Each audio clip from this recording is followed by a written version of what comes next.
Tune in for the audio, or you can even watch back. Giving players all the props, or put them on blast. We don't give no hot takes, only talk facts. We're giving all our devotion, riding high on this wave of emotion. Going all out, yeah, cause this is our time. No, ain't no stopping us till we reach the finish line. All in, we came here to win. We're gonna give everything. S-I-C-K on the run. S-I-C-K, sick, sick. On fire, we're ready to fight. We'll bring the house down tonight. S-I-C-K on the run. S-I-C-K, sick, sick. Play it on the car ride, play it when you lounge. X and O, you know that we can hold it down. Shout out to my man Sammy, got it off the ground. And to all the listeners tuned in right now, got debates, analysis, and speculation. This is sports talk for the new generation. You know where to find us, got a reputation. Sick podcast, your #1 sports destination. Giving all our devotion, riding high on this wave of emotion. Going all out, yeah, cause this is our time.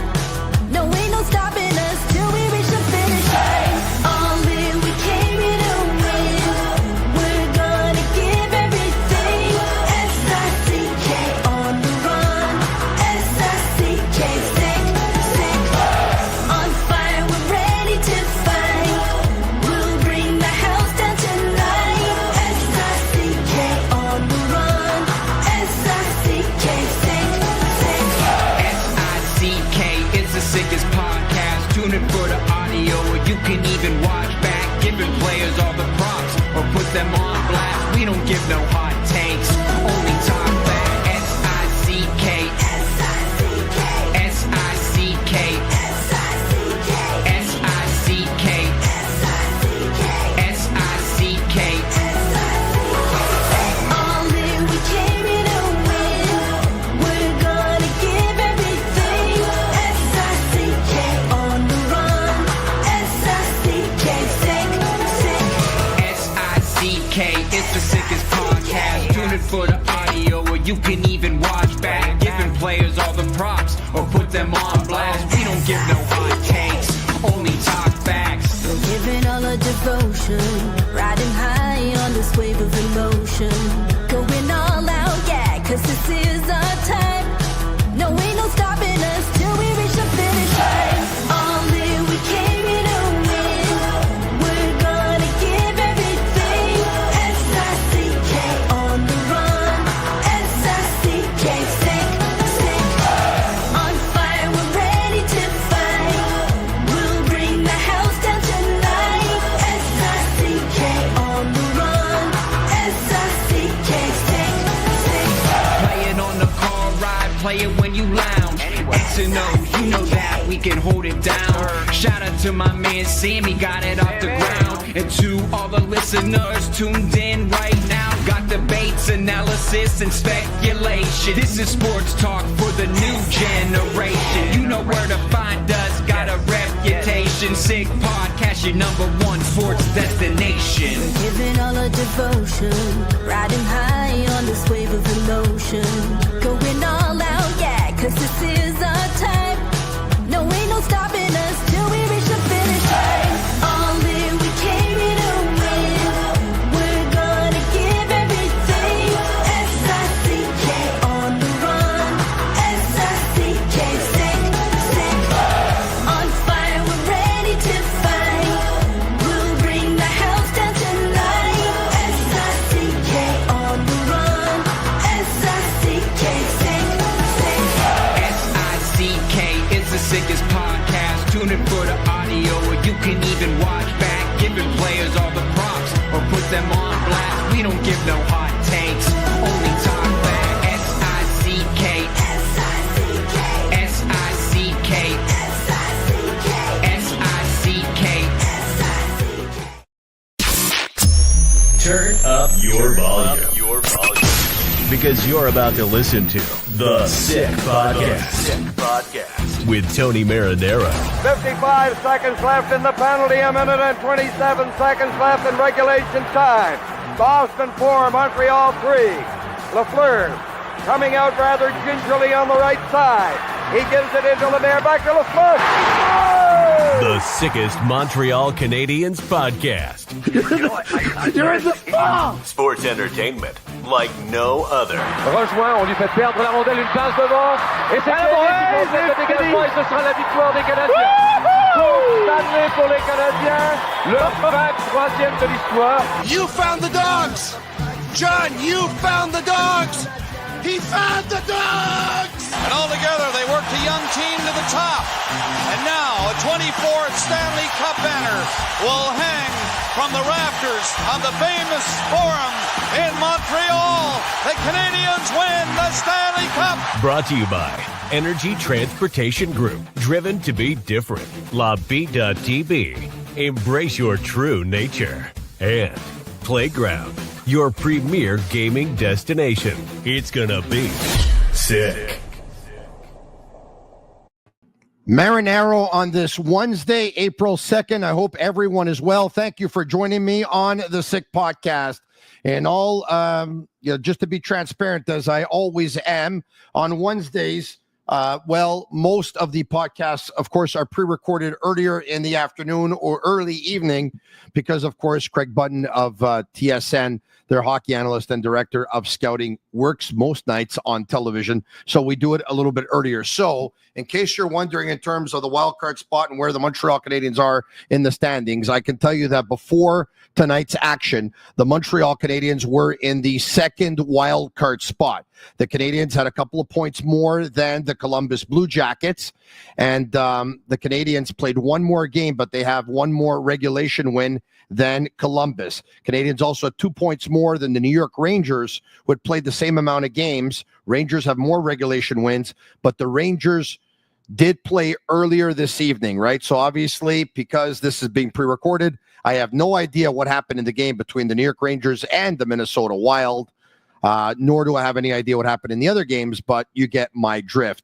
The Sick Podcast is brought to you in part by Energy Transportation Group, a leading full-service logistics provider serving all of North America. They're one of Canada's top fleet employers, no doubt about it, one of the best places to work in terms of transport and in terms of any company. Just ask Forbes, and they'll tell you the same thing. Also brought to you in part by Playground, giving away over $135,000 in cash prizes this month at their cash game poker tables, 7 days a week, 5 nights a week. Go and play anytime from 9:30 to 2 p.m. or enjoy the late night games from 9:30 to 2 a.m. for a chance to win. Payouts every 30 minutes. Get in on the action at Playground. Visit playground.ca for details. Without further ado, Craig Button every Wednesday, and as well, for the first time, they just had a chance to meet off air.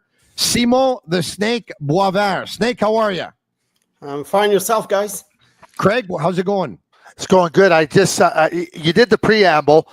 Regardless of what the New York Rangers do on Wednesday night, yes, the Montreal Canadiens will still be in a playoff spot based on points percentage. So everybody will wake up on Thursday. Everybody will watch this show knowing that the Montreal Canadiens are still in a playoff spot. Yeah, points percentage, of course, because if the Rangers win and have the same amount of points as the Canadiens, but they play a game more, the Canadiens have a higher winning percentage.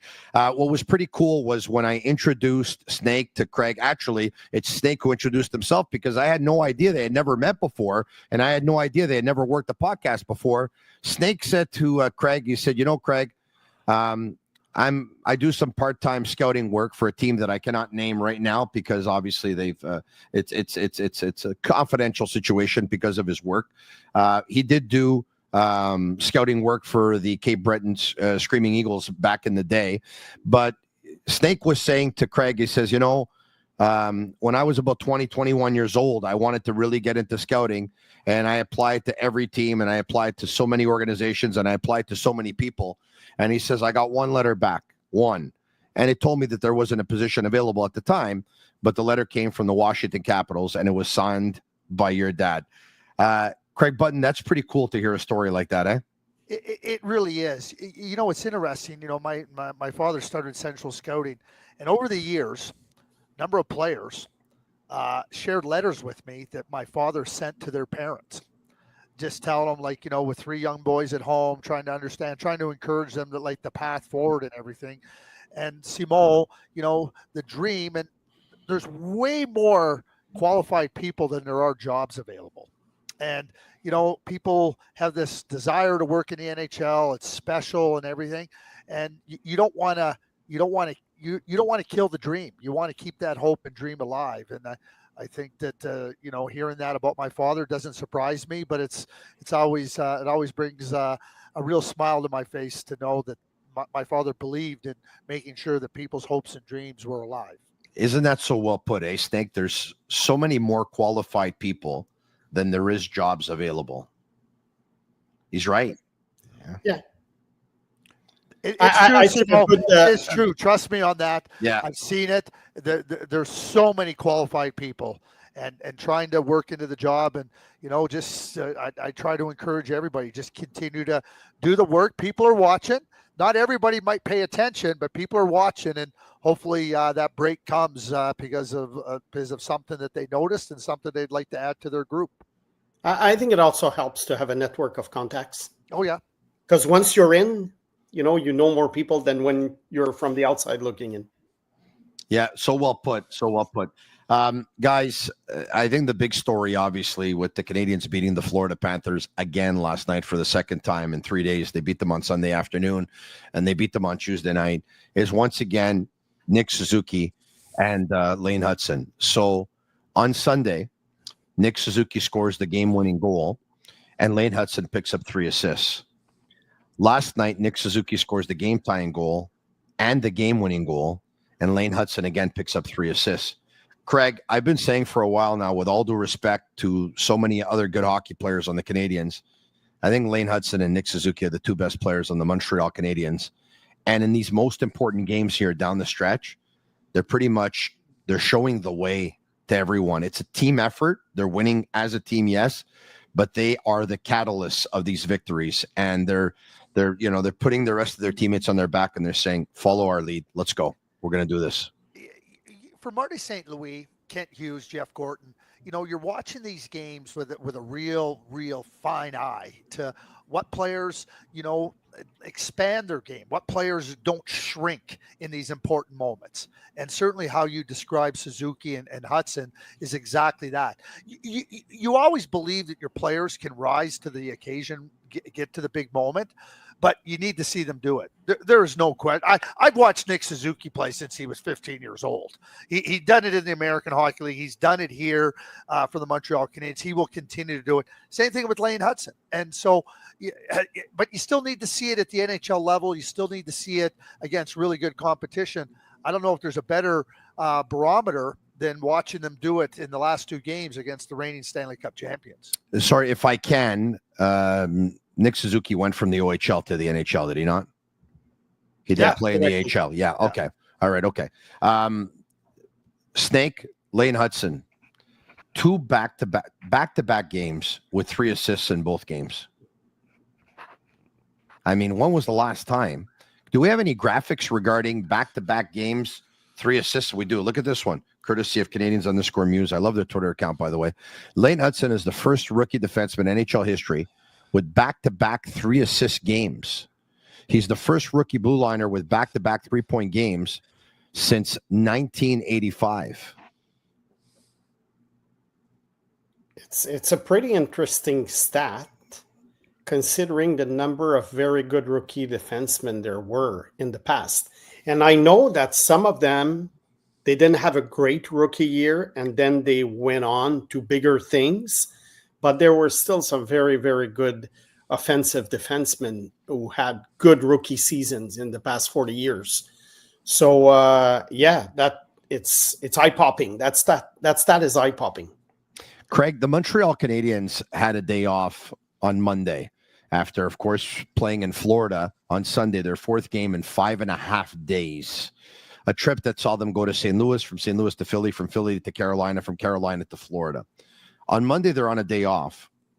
Lane Hutson shows up to the rink in Brossard and goes on the ice for about an hour. He's the only one. Earlier today was an optional practice. First one on the ice was Lane Hutson. We talk about these players that have this. The Sidney Crosbys of the world, the Nathan McKinnons of the world, all these players. Lane Hutson is that. Like, he has that drive. He has that passion. He's one of those guys that just, you can't get him away from the rink. Have you ever watched a house get built, Tony? No. So it starts, you excavate, then you pour some concrete, right? Yeah. And then you do the framing, and then you do all the interior and everything. Like it's not a finished project on day one. Yeah. So the reason I bring up that analogy is because that's what Lane Hutson looks at it. He's working on his craft. He's working on building his house. And like, for him, he loves being at the rink. He's passionate about improving. He knows he's far from a finished product, which should scare all the NHL teams that are going to play against him in the years to come, because he's far from finished. He's only getting better. But when you're serious, when you're trying to build a house, you can't just say, oh, it's, the weather's not great today, I'm not going to go out. It's too hot. It's too cold. You got to continue building it. And that's Lane's mindset. And by the way, to Craig's question, like, I've seen houses go up before, but I've never actually sat there all day and watch a house be built from start to finish, because the house that I have is not a new development project, right? It's a house that was built back in 1972. And all right, okay. Snake, talk to me about some of the concerns you had regarding Lane Hutson going into the National Hockey League, and how you think he's dealt with some of those concerns along the way. Yeah. Very often fans and scouts and people in sports, they have recency bias. I have what they call primacy bias, in the sense that when I start watching a player at age 16, 17, it takes a very long time before I change my mind about the player, whether I like him or I don't like him. And I think with Lane Hutson, I really, really, really needed to be convinced, because very often I go with probabilities. And I saw Lane Hutson live when he was playing for Boston University, and I thought he was so small. And I looked I started watching junior hockey in 1974, and I'm thinking, okay, who is it who is that small, who made it as a defenseman in the NHL and had great success? And, there were examples of smaller guys who were good, fine, though some others who couldn't really make it because defensively they would get pushed around a lot.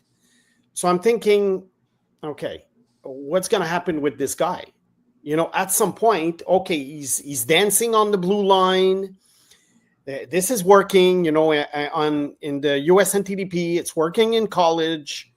How is this going to work in the NHL when teams adapt to all this? I thought that some gorilla at some point would basically knock him out of the game.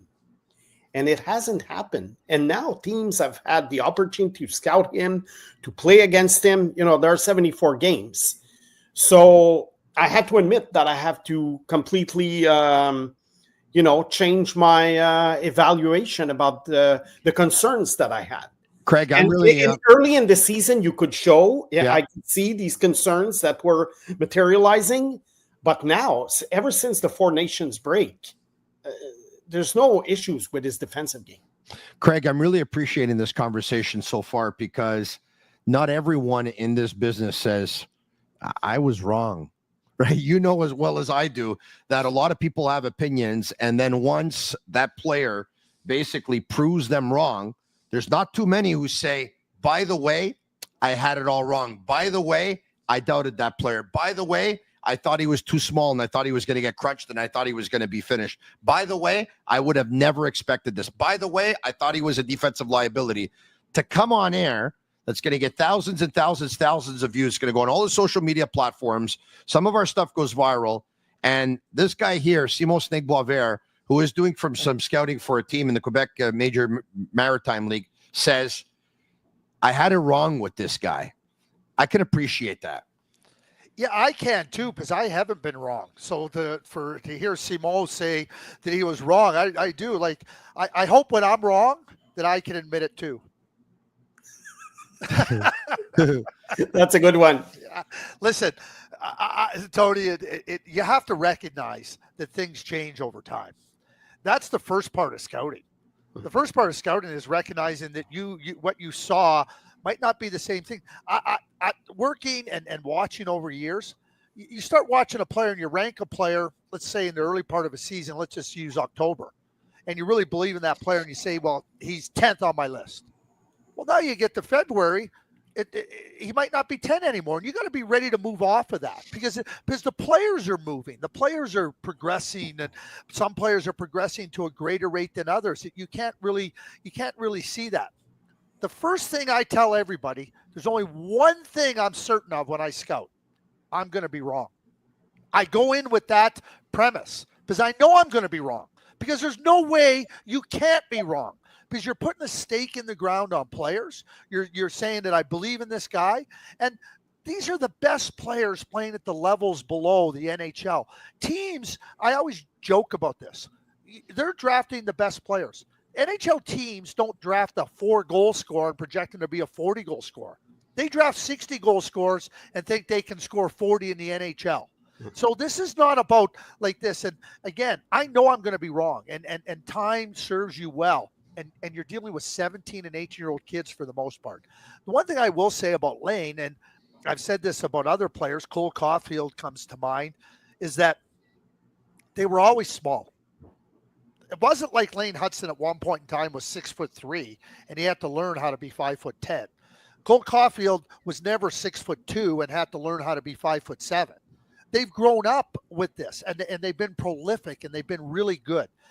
To Simon's point about probabilities, you have to look at that. And the way the game has changed since 05-06 has led and helped players like Cole Caulfield, like Lane Hutson, not have to deal with the smashing and bashing, the holding, the obstruction, everything that went with it.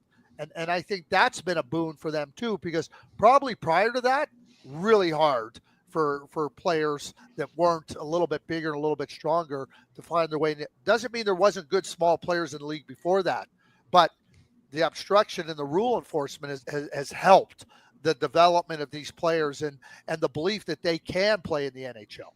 But, so what Simon was saying, if you look back, and I totally buy what you're saying, Craig, you're right, because to some, being small might be a disadvantage, but when you're small your entire life, you have to exercise that brain so much more to get yourself to not make yourself vulnerable, to get yourself out of certain situations.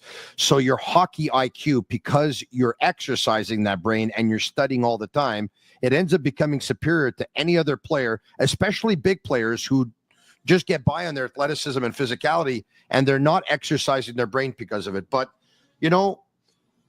small players get doubted all the time, Craig, right? And it's for example, and I won't just use Marty St. Louis, obviously. I don't want to put you in a back, but Marty St. Louis, Paul Byron, Daniel Briere, guys that are small, or Marcia So's of this world, they tend to go on waivers, on a couple of occasions, right? Teams say, you know what? And the leash it's shorter for shorter players than it is for taller players, right? And for some scouts, they end up cutting ties because they say, for him to be good in the National Hockey League, he can't just be good. He's so small that he has to end up being unbelievable to be very good, right? Does that make sense, Craig? Yeah. It does. Let me be real quick here. The two leading candidates for Rookie of the Year, Cole Hutson and Dustin Wolf, are victims of this small player attitude. Lane, Cole next year. Sorry, yeah, Lane. That's okay. Sorry, yeah. It's okay. Lane. The other guy's great too. Lane and Dustin Wolf, right? All based on size, but they've been superior at the levels of play prior to getting to the NHL. Superior, which speaks exactly to your point. You have to be so good, and then even still, then there's doubts. Well, look at goaltenders. I think the Dustin Wolf situation is going to influence scouting, goaltending scouting in the next few years. Tell me why. Because they were always looking for 6'3", 6'4", 6'5" goalies. And now that a smaller guy is making it, I hear around arenas now that, so-and-so, he's only 6 foot tall, but it doesn't matter. He's good.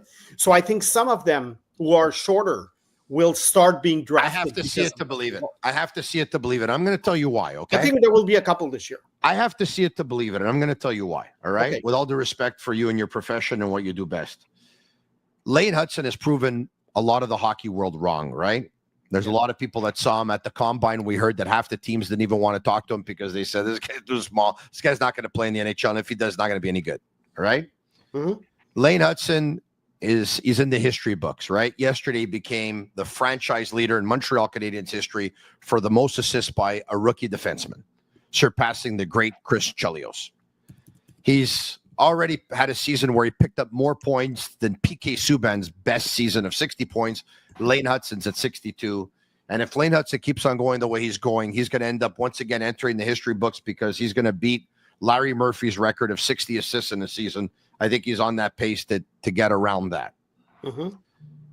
The next time a defenseman comes around who's 5'9", 155 pounds, you think teams are really going to say, you know what? I think we should really take him because look at Lane Hutson. He's amazing. Or teams are going to say, he's small. I bet you they're going to say, he's small. Forget it. He won't have a good career more often than not. And I think that's the same thing is going to go for the goalie. I partially agree with you, Tony. I think, that will be the reasoning, but they might take a flyer on the guy. Maybe not in the first round, but they might take a flyer earlier than they would have had Lane Hutson not been successful. Like there's a goalie this year. He's listed at 5'11". He plays in Ontario. He's Jack Ivankovic. He will be drafted probably within the first 3-4 rounds. He's 5'11". Would he have been drafted as high as I think he will be like 3 years ago or 2 years ago before Dustin Wolf? Maybe not. So, I still believe in probabilities, but I do believe that this is sports are in any sport, they're copycats. There are copycats. If a formula works, then people have a tendency to try and repeat it. So I would think that Lane Hutson will be considered, not Lane Hutson, but a Lane Hutson clone would be considered earlier in the draft than he would have been like what was Lane Hutson? 62. Yeah, even his brother was only drafted at 43. Yeah. I had him 14th on my list. And I think a lot of people, a lot of teams will regret passing on him. The last time Craig Button was in town, we broadcast live from Souvlaki Authentique, a family-operated Greek restaurant with 7 locations, Lachine, Boisbriand, Pierrefonds. And they use fresh Quebec chicken. They use fresh Quebec pork. They're both hand-cut and marinated in-house. And their gyros hand-stacked. It's in-house. It's never frozen. No MSG in any of the recipes. Greek potatoes, not your Yaya's Greek potatoes, by the way. These have a unique lemon sauce like only they do at Souvlaki Authentique. Craig, so I'm going to ask you the same question that Snake just talked about. The next time there's a 5'9", 155-pound defenseman, you think still half the league is going to say, I don't want to interview him at the combine, and you still think he's going to slip in the draft? Or do you think the Lane Hutson example will make them probably change their mind? I think that what Simone talked about with probabilities still plays, and there's biases. And so if you take in the probabilities and you say, okay, how many smaller players on the blue line have been able to have success in the NHL? Then you take in the bias, I'm going to be a little bit safer taking the bigger guy rather than the smaller player. Yeah, like I still think that there's going to be lots of room for teams to change their minds, and I think there's going to be lots of room where teams won't change their mind. I think that's just the case. I mean, Cole Hutson broke all Lane's records. He's broke all, like, you think about how great Lane is. Cole broke all his records at the NTDP. Boston University's playing in the national championship coming up in a couple weeks in St. Louis. Cole's been magnificent. And to Simone's point, he went 43 after watching what his brother did. I would say that there's another Hutson coming along. His name is Lars. He's not available for another couple of drafts. He's another small defenseman. We'll see where it goes. Here's what happens, though, is that when you can draw on players that are smaller that have been good, I think it gives you a little bit more confidence that you're ready to say we're going to take that guy. I do think that plays out. The Montreal Canadiens have a great history of having great small players. whether you have the pocket rocket, whether you have Yvan Cornway, whether you have Mats Naslund, you know, and those are just a number of players. Cole Caulfield's been a fantastic player, Lane Hutson. So I also think that the Montreal Canadiens history also endears itself to saying they took Cole at 15, Cole Caulfield. They took Lane Hutson at 62. They're not averse to taking smaller players. You can't have a team full of small players, Tony, but you can't close your mind to small players either. Some teams will. They're never going to change. That's just the reality. So what does that mean? You got an opportunity to take advantage. Snake, up until a couple of weeks ago, you had Lane Hutson at number 3, and you're voting for the Calder Trophy up until a couple of weeks ago, okay? You told me earlier today at BPM Sports Radio that you believe that Lane Hutson will win the Calder Trophy as Rookie of the Year, correct? Yeah. Okay. Talk to me who you had a number 1 and number 2 up until a couple of weeks ago. I think we can have a real good conversation with Craig Button here. Well, I was pretty hesitant because I thought that there were 4 players this year who were like a head above the rest. It was Mishkov, it was Dustin Wolf, Celebrini, and Hutson. Mishkov, I sort of dropped him out, you know, at some point. So I was left with a 23-year-old goalie, a 20-year-old defenseman, and an 18-year-old forward. And all of them were not playing on great teams. I mean, especially if you look at last year's standings. So now it was a matter of like, who am I going to pick? And if I can, those 3 teams last year finished between 24 and 32. Continue. Exactly. Yeah. So I'm thinking, okay, what was the impact of each player? And it's very hard to compare, you know, like I say, players of a different age, different positions. So I'm really, really like going back and forth. And at some point I thought, okay, Calgary's having a pretty good season considering the kind of team that they put on the ice. I mean, a lot of people thought they were going to be like bottoms 5 or 5, 6, 7. So I said, okay, I went with Dustin Wolf. Then I watched a lot of Celebrini this year, almost all of his games. I love the guy. So I'm live a couple times. And every time he's on the ice, something happens. And you can see greatness, you know, when you watch this guy. So I said, okay, him or Hutson. What happened is that I tried to look at the entire picture of the 70 games, whatever that they had played. And let's be honest, the first few months of the season, Hudson's defense was not his strength. And a lot of times when the Habs were being like clobbered, you know, 6-1 or 5-1, you could see that somewhere, somehow, Hutson had made a mistake, although he was making great plays offensively. So I try to ponder all this. I'd rather wait until the end of the year to make these choices. Anyway, I don't have a vote. Doesn't matter what I think, really. But I said, okay, for now, let's make it Wolf, Celebrini, Hutson. Well, let's see what happens with the rest of the year. Obviously, in the last few days, Hudson's stock has really, really gone up. I think he will win. And as for my choice, well, we'll talk about it on April 16th. Craig, I said this to Simon earlier today, and that Dustin Wolf's having a great season, and the goaltending position obviously is a very difficult position for a rookie. I personally have a hard time to say I would give my vote to the guy who played 45 games over the guy who played on average 23 minutes a game for 74 games. Is that fair or not? Yeah, I think it becomes part of the evaluation, Tony. So I think how you try to factor that in becomes valid, and I do think it's fair.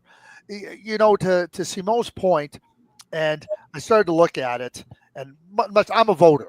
So for me, my first place vote is Lane Hutson, and I've watched Dustin Wolf for a lot of years. And the reason I have those two guys 1-2 is because forget about rookies. Amongst all defensemen, amongst all goaltenders, they're amongst the best in the NHL. Full stop. Celebrini and Michkov aren't. And as good as Celebrini is, when you put Lane Hutson against all you put Dustin Wolf against all goaltenders, I think that becomes significant. So now, how do I delineate between the two? I think that Lane Hutson is a massive play driver, and certainly there's going to be areas of his game that aren't perfect, just like there is in Dustin Wolf. But I just think that what Lane Hutson does on a game in, game out basis, to your point, Tony, 23 minutes a night, it's phenomenal. So what I told Snake earlier today, and I'll say it right now for the benefit of our English-speaking viewers, of course, because I said it earlier this morning on French radio, is that the one thing Lane Hutson, or the one or two things that Lane Hutson isn't top 5 in among NHL defensemen, is plus minus and goals scored. But he's in the top 5 for assists. He's in the top 5 for points. He's in the top 5 for zone entries. He's in the top 5 for, time in the offensive zone. He's in the top 5 for so many statistical categories. Can we bring up a graphic actually showing Lane Hutson in which company he's in right now? Look at this. Rookie defenseman, Larry Murphy, 76 points. Brian Leach, 71. Gary Suter, 68. Phil Housley, 66. Raymond Bourque, 65. Chelio, 64. Lane Hutson, 62. There's 8 games left for the Canadiens. At the very least, I think he's going to tie Ray Bourque for 65 points in a season, at the very least. And he has a chance to beat Larry Murphy's record of 60 assists in a season. He's doing this in the final stretch here, Craig. He's playing right defense. He now has more ice time of any defenseman on the Montreal Canadiens. For me, he's the guy. He's the guy that's going to win it. Well, so again, you look at a lot of different things. The plus minus, I mean, Lane Hutson's been on for a lot of empty net goals against. So that works against your plus minus, however you want to factor that in, right? A couple of weeks ago on a Montreal Canadiens broadcast, I put up how good he is defensively. Lane Hutson is a good defensive player. And you start to look at the metrics and you start to look where he fits in amongst all defensemen, it's impressive. And same thing can be said for Dustin Wolf with save percentage, inner slot save percentage, everything that goes with it. But I just, like, I got to put a stake in the ground. Could I make a case for Dustin Wolf? Yeah, I could. But my first place vote is going to Lane Hutson. Guys, I want to talk to you about another defenseman in a minute here. Not before I talk to you about Bittt Tibi. They launched a new Ultra Lager. It's a refreshing, thirst-quenching beer. Perfect for those nice spring days. Only 90 calories, 2 grams of carbs, 4% ABV per can. Available in a pack of 6 and 12 in grocery stores all around the province of Quebec. It's ultra light and it's ultra refreshing. So as I mentioned to you, Canadiens had an optional practice today. And Lane Hutson and Arber Xhekaj were the first ones on the ice, okay? When the practice was over, guys, Arber Xhekaj, who has been a healthy scratch for the last 2 games, and the game before that only played 3.5 minutes, and the game before that only played 10.5. He was still skating and skating hard for 1 hour after optional practice was over. Snake Boisvert, I'm going to say something. I'm going to ask you to fill in the blank. Arber Xhekaj's long-term future with the Montreal Canadiens is fill in the blank. Replaced by his brother Florian on the 4th line. But he's not a forward, though. Arber, no, I right? know. So, I know. But you're trying to be a little bit funny. I get it. No, I'm not trying to be funny. I'm just thinking that if one of the 2 Xhekajs make it with the Habs, long term, I think long term, I think it could be Florian on the 4th line, because I don't know if Arber has a future on the top 6 of a contending team. Could he be moved to the 4th line? Perhaps he could. But would his brother be better than him on the 4th line? He's been pretty impressive in Laval. Yeah. Craig Button, knowing Marty St. as well as you know him, you spent time with him, of course, in Calgary. You had a chance to scout him most of his career. You know what he's all about. You know what makes him tick. You know how he thinks. You know how he sees the game. Is it safe to say that Arber Xhekaj is what Marty St. Louis looks most for in a player? Hockey smarts, hockey vision, hockey sense, play with the puck are probably not Arber's strengths. Yeah, I don't know if I agree with that, Tony. It feels to me like Arber becomes a lightning rod. The Montreal Canadiens were awful defensively for 5 games. They gave up 22 goals. Tell me what defenseman was playing worth a crap, and that includes Lane Hutson. None of them were. They were all garbage. You're right. So, but Arber seems to be a lightning rod. Here's what I say about Arber. Here's what I'll say about Marty. Marty's looking for improvement. He's looking for players that can continue to continue to progress. Everybody wants a straight up line for players to progress. It's not always like that. Sometimes there's a little curve. Sometimes there's a little downslide. And what I'll say about Arber Xhekaj is he's different. He's unique. The Montreal Canadiens do not have a defenseman like Arber Xhekaj. They do not. So, Joel Edmondson was a Stanley Cup winner with the St. Louis Blues. Went to a Stanley Cup final with the Montreal Canadiens. He's on a hell of a team now, one of the best defensive teams with the LA Kings. I can't speak to what Arber Xhekaj's future is with the Montreal Canadiens. Players move. Joel Edmondson's been a really good player on a number of different teams. And I think that Arber Xhekaj, because he's so unique, what he brings is unique. He's still maturing. He's still growing as a player. Is something that's significant. Snake, when the Montreal Canadiens went to the Stanley Cup final, and Craig Button just talked about Joel Edmondson. Joel Edmondson came up really big for the Canadiens in the playoffs, and so did Ben Sherratt. Yeah. The year that Vegas won the Stanley Cup, they had big defensemen. Mm-hmm. And they showed their value more in the playoffs than they did in the regular season. When the Montreal Canadiens won the Stanley Cup back in 1993, there was a player by the name of Lyle Oderline that was on that team that was not the best puck handler, not the best puck mover. But you know what? He worked on his game, and he set out a niche for himself, and he did certain things that other players could not do. We're talking about Xhekaj. I think Xhekaj is going to show his real worth to the Montreal Canadiens when they make the playoffs. I really believe that. I think he's more of a playoff. The referees make you get away with more in the playoffs, more cross checks, more clearing the front of the net. I think Xhekaj is going to show his true value in the playoffs.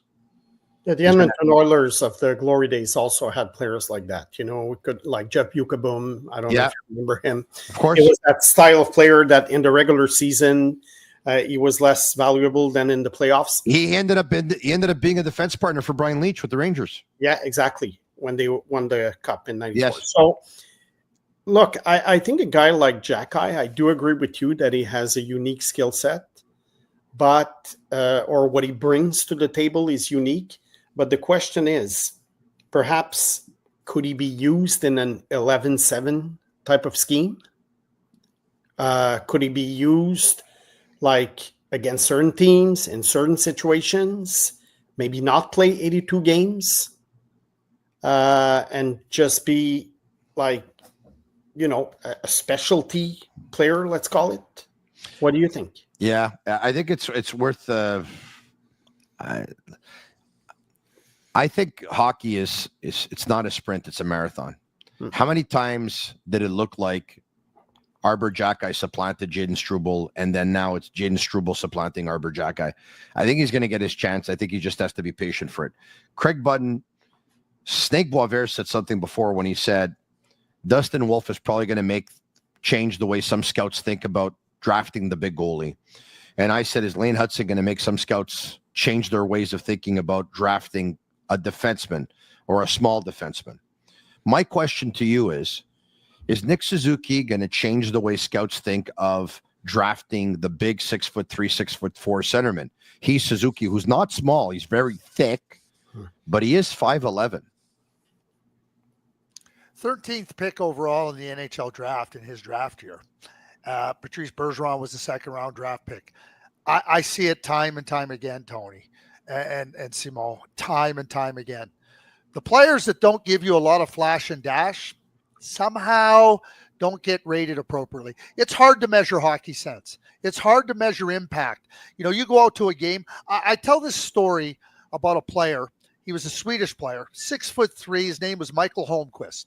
6'3", skate, handle the puck and everything. We were at a tournament over in Europe where it's a 3-game tournament.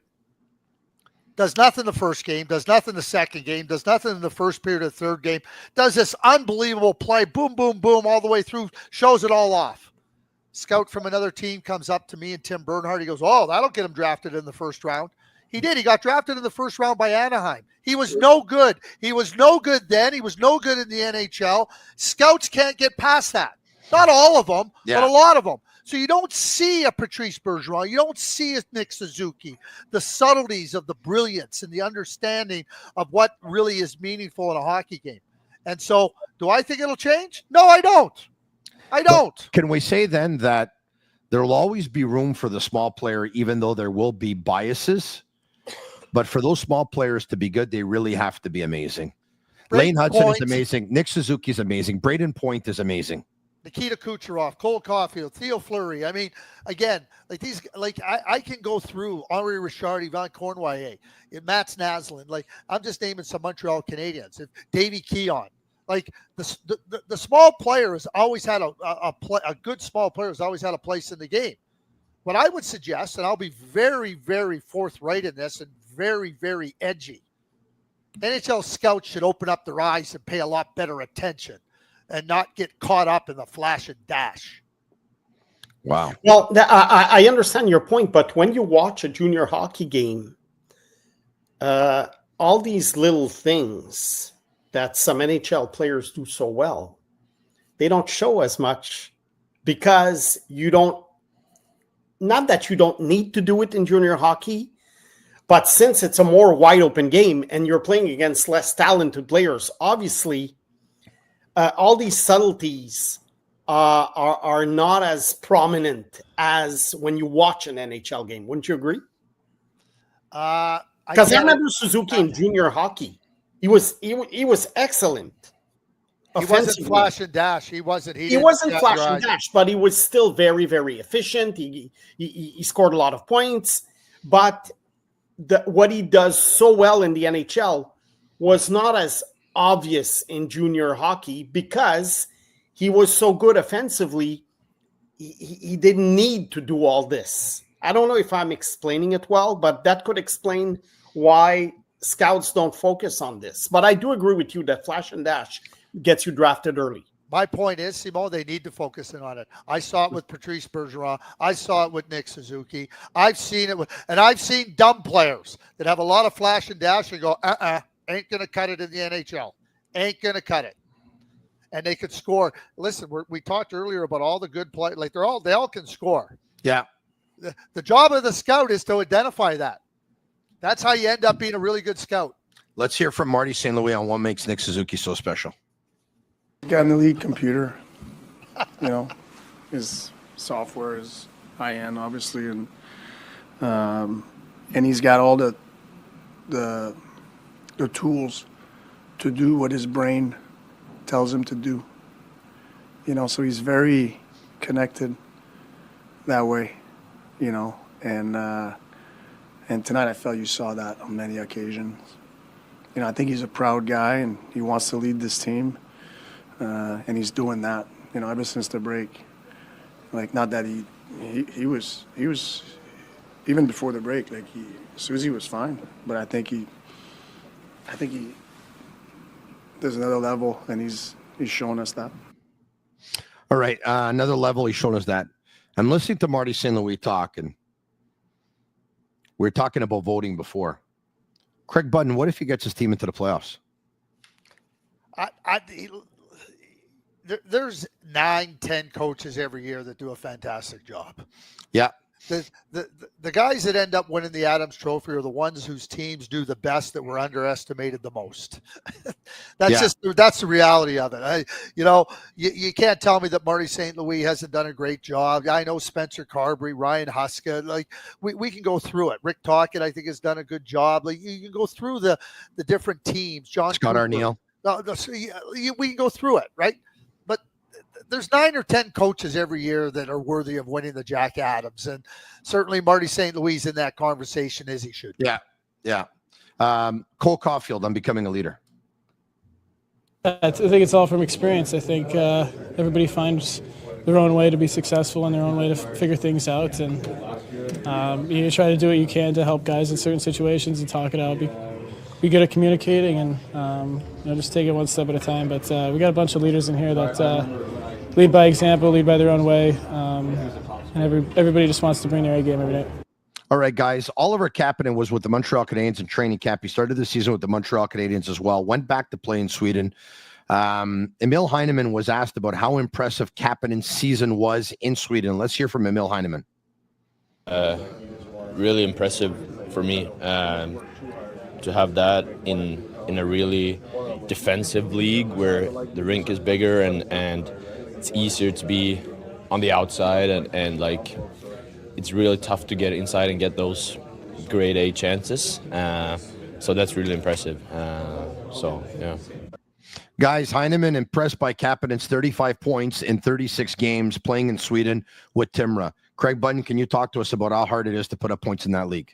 I think Emil just talked about it. It's easy to stay on the outside. It's not easy. It's comfortable. It's comfortable. You can hold the puck, you can play, but it doesn't matter. You got to get inside the dots. You got to get inside there and attack. And Emil talked about it. He knows it from playing over there. And I think what Oliver Kapanen did in Timrå was very, very impressive. If he would have played 52 games, he probably would have finished with about 50 points, and it probably would have put him second overall on his team or third overall. It's a pretty impressive season, no doubt. Snake, where do you see Kapanen fitting in here down the stretch? I don't know where they're going to play him because I don't think he's top six material, and he's not necessarily he doesn't really have the skill set of a fourth liner. So, but for now, there's obviously a hole at center. So I don't know where he's going to fit in for now, but for the future, I don't see where he fits with the Montreal Canadiens. Because, like I say, I don't see him as a bottom six player necessarily, depending on if he adjusts his game or not. And I obviously don't see him as a top six player. I don't think he has the skills to be a top six player. And the Swedish league, look, it's very, very hard to evaluate players. I mean, you can look at the scoring leaders and you'll see names who couldn't even make it in the American Hockey League. So, and you remember Matthias Norlinder, who was supposed to be, the next Norris Trophy winner, according to one guy in Sweden, and he really couldn't make it. So I have a very, very hard time evaluating 21-year-old Swedish players in the SHL.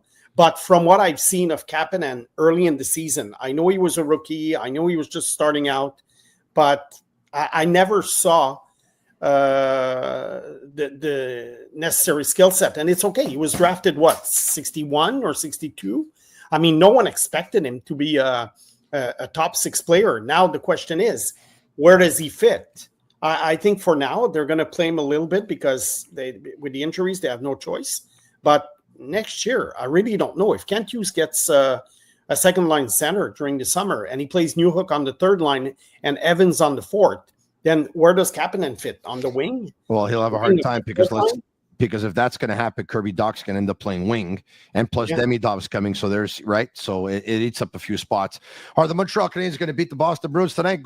Tomorrow night, pardon me. Go all the way with Betway. Get a free bet up to $200 if your first bet loses. Scan the QR code on the screen or click on the link in the details section to create an account and redeem your welcome offer. Offers only available for new customers. Terms and conditions apply. Offers not available in Ontario. Must be 18 years of age and older, and please play responsibly. Craig, we'll finish it off with you.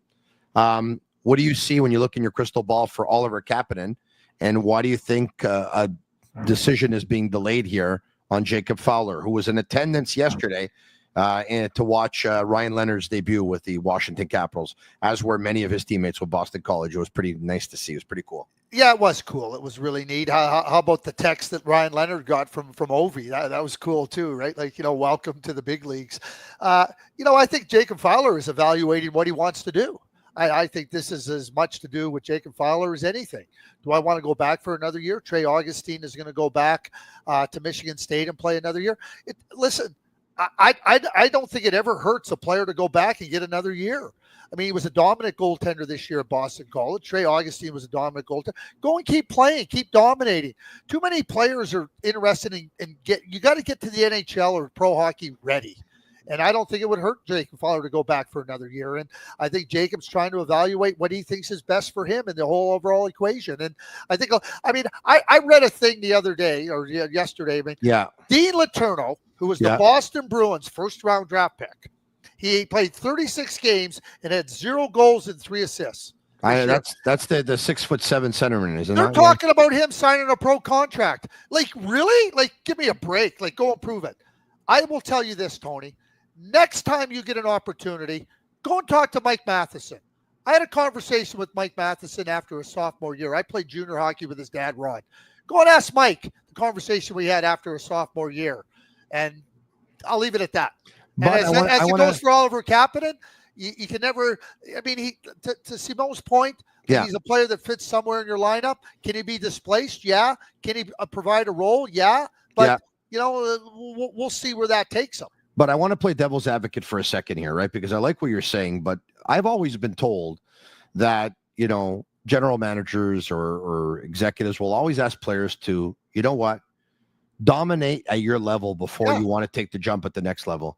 Hasn't Jacob Fowler dominated for a couple of years now? And what's left to prove? Winning a national championship or a Hobie Baker? The national championship's probably not realistic at this point with all the players that have moved on. So if he has dominated for the last 2 years, I'll ask you the question again.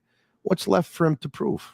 Well, maybe he wants to go back and have another year of growth and maturity. I'm going to share a quick story with you, Tony. It's one of my proudest moments that I've ever had in hockey.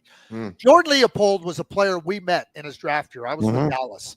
He told us, and we spent a lot of time with the players. Like, we went in and spent time with his dad and his girlfriend at the time, Jamie, which is now his wife. We spent a day and a half with the Leopolds because we wanted to spend time. Anyway, he told me he told us he had 3 goals: be captain of the Minnesota Gophers, help them win a national championship, and finish his degree. Wow. So nice. He gets drafted by Anaheim. I come to Calgary. I trade for him. After his junior year, they get beat in the regional NCAAs. His agent, Neil Sheehy, who I know very well, calls me. He says, we would like to talk about a contract with Jordan. I said, no problem. I'm flying to Minnesota. Let's sit down and have a talk. Don Lucia, the coach of Minnesota at the time, said to me, he's there. Jamie, his girlfriend, now his wife, his dad was there. So we get talking, pleasantries, lunch. So I said to Jordan, I said, do you remember what you told us in your draft year about your 3 main goals? He kind of looks at me. I go, let me remind you. And I told him just what he said. I said, he goes, you have a good memory. I said, those are meaningful goals, Jordan.